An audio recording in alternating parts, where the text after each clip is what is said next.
नमस्कार। मेरे चैनल में आप सभी का बेहद ही स्वागत है। आज हम आपको बताने जा रहे हैं कि ओशो कैसे बर्बाद हुए।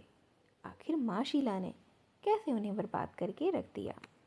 इसे सुनने से पहले आप मेरे चैनल को लाइक और सब्सक्राइब कर दीजिए। तो चलिए आइए सुनते हैं। माँ आनंदशीला, जिनका असली नाम शीला अंबालाल पटेल था, एक गुजराती परिवार में 1949 में बड़ौदा में जन्मी। 18 साल की उम्र में पढ़ाई के लिए अमेरिका गई और वहां मार्क सिल्वरमैन से शादी की। 1962 में आध्यात्मिक खोज में पति के साथ भारत लौटी और पुणे में ओशो रजनीश के आश्रम में शामिल हो गई। ओशो के करिश्माई व्यक्तित्व और विचारों से प्रभावित होकर शीला ने उन्हें अपना गुरु मान लिया था। पति की मृत्यु के बाद वह आश्रम में और भी अधिक सक्रिय हो गई। 1981 में ओशो ने उन्हें अपने निजी सचिव नियुक्त कर लिया था। शीला ने आश्रम का प्रबंधन संभाला और ओशो को भारत से अमेरिका स्थानांतरित करने का सुझाव दिया। अमेरिका के ओरिगन में 64,000 एकड़ जमीन पर शीला ने रजनीशपुरम आश्रम भी स्थापित किया।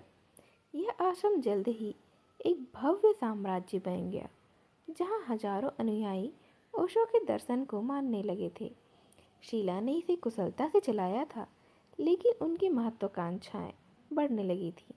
1984 में स्थानीय चुनाव को प्रभावित करने के लिए शीला ने कथित तौर पर बायोटेर हमला करवाया, जिसमें 751 लोग फूड पॉइजनिंग का शिकार हुए। यह अमेरिकी इतिहास का सबसे बड़ा बायोटेर हमला माना गया। शीला पर हत्या की साजिश और आश्रम से $55 मिलियन के गबन के आरोप भी लगे। इन घटनाओं ने रजनीशपुरम की छवि को धूमिल किया। ओशो ने सार्वजनिक रूप से शीला को इन अपराधों के लिए जिम्मेदार ठहराया। 1985 में शीला आश्रम छोड़कर यूरोप भाग गईं, जहां उन्हें गिरफ्तार भी कर लिया गया।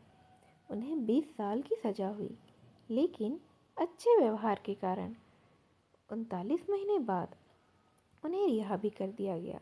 शीला के जाने के बाद रजनीशपुरम बिखर गए। अमेरिकी सरकार ने ओशो को 1986 में देश से निष्कासित कर दिया। 1990 में पुणे में ओशो की मृत्यु हो गई, जिसे कुछ लोग जहर देने का परिणाम मानते हैं। शीला ने बाद में अपनी किताब डोंट किल हिम में दावा किया कि उन्होंने ओशो के लिए सब कुछ समर्पण कर दिया था, लेकिन उनके फैसलों ने आश्रम को विवादों में डुबा दिया। शीला की महत्वाकांक्षा और उनके द्वारा उठाए गए विवादित कदमों में ओशो के साम्राज्य को नष्ट करने में बहुत ही बड़ी भूमिका निभाती हैं। ओशो के लिए सब कुछ उन्होंने अपना समर्पित कर दिया था, लेकिन उनके स्वयं के फैसलों ने आश्रम को विवादों में डुबा दिया था।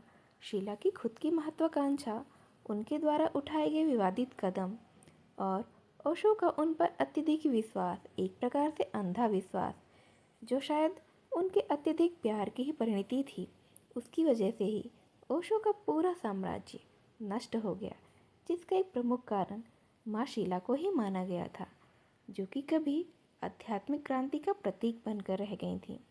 तो यह थी ओशो के बर्बाद होने की एक हाईलाइट सी कहानी। इसे सुनकर आपको कैसा लगा, हमें कमेंट बॉक्स में लिखकर ज़रूर बताइएगा। धन्यवाद।